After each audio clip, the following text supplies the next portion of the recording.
It was a cold autumn evening when Lily and her friends, Mark and Sarah, decided to venture out to an old abandoned house deep in the woods. The house, known to the locals as the Whispering House, had stood empty for decades, with its windows boarded up and its walls sagging under the weight of time. The stories surrounding it had always intrigued Lily, but it wasn't until tonight, on a dare from Mark, that she finally gathered the courage to go and see it for herself. The night air was crisp as they made their way down the overgrown path leading to the house. The moon was hidden behind dark clouds, casting the woods into a thick, foreboding darkness. They could barely see where they were going, and each step was followed by the crunch of dead leaves and twigs. Despite the eerie silence, Lily couldn't help but feel an unsettling sense of dread wash over her. When they reached the house, its silhouette loomed in the distance, dark and imposing against the sky. The wooden door creaked as they pushed it open, its rusted hinges groaning in protest. Inside, the air was stale, thick with the smell of mold and dust. Cobwebs hung from the corners, and the floorboards groaned beneath their weight.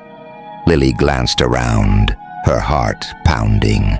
The house seemed to have an oppressive atmosphere, as if the walls themselves were watching them. "This place is creepy," Sarah whispered, clutching her flashlight tightly. Mark, always the brave one, led the way.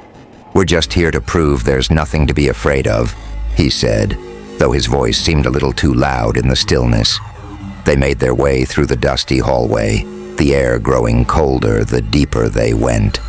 Suddenly there was a sound, soft, almost imperceptible. It was a whisper. At first they all stopped, thinking it was just the wind, but then it came again, clearer this time. "Help me." The whisper seemed to come from the walls themselves. Lily shivered, unsure if it was her imagination or something more sinister.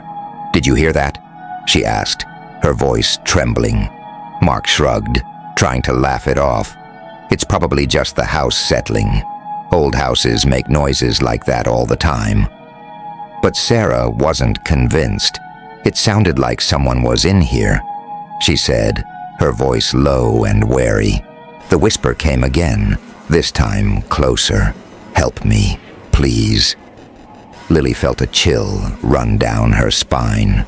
"We should leave," she said urgently, but Mark was already moving forward, seemingly determined to explore deeper into the house. The next room was larger, and the floor was covered with old furniture, some of it overturned or broken. There were strange symbols carved into the walls, as if someone had scratched them in desperation. As Lily moved closer to inspect one of the markings, a soft, almost melodic voice whispered in her ear. "Get out." She jumped back, her heart racing. Mark and Sarah hadn't heard it. They were too busy exploring the rest of the room, but Lily couldn't shake the feeling that something was watching her, something that didn't want them there. She stepped back toward the door, ready to leave, but before she could call out to her friends, the door slammed shut with a deafening bang. The three of them turned, startled, as the house seemed to come alive with movement. Shadows flickered on the walls, and the air grew colder still. Lily heard the whisper again, only this time, it wasn't coming from the walls. It was coming from all around her. "Leave now, before it's too late." Panic set in as the lights from their flashlights flickered and died. They were plunged into darkness. "What's going on?" Mark shouted, trying to regain control, but there was no response. Just the whispers, louder now, echoing all around them, like a chorus of voices. Then, from the corner of the room, something moved. Lily's blood ran cold as a shadowy figure appeared, slowly emerging from the darkness. Its features were indistinct, but its presence was undeniable. It was tall, unnaturally tall, with long limbs that seemed to stretch and distort as it moved.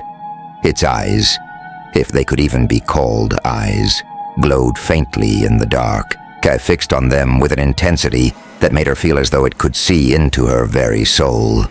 It spoke again, but this time, its voice was more than a whisper.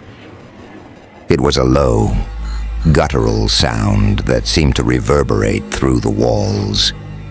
You should have left when you had the chance. Lily, Sarah, and Mark backed away in terror, but no matter where they moved, the figure seemed to follow them. The house groaned, its walls shaking as if the building itself was alive and angry. "Get out! Get out!" Lily screamed, but it was no use. The house had trapped them. The shadows closed in, and the whispers grew louder, more frantic. "Leave or stay forever." They echoed, mixing with the low growl of the figure. In a desperate panic, Mark lunged toward the door, trying to force it open. But as his hand touched the knob, the whisper came again. "It's too late." The door refused to budge, and the figure moved closer, its long fingers reaching toward them. "You should have left. Now you belong to me." Suddenly, a burst of light illuminated the room, and the figure shrieked, a terrible, unnatural sound that made their ears ring. The lights flickered back on, and the house returned to its oppressive silence. The figure was gone.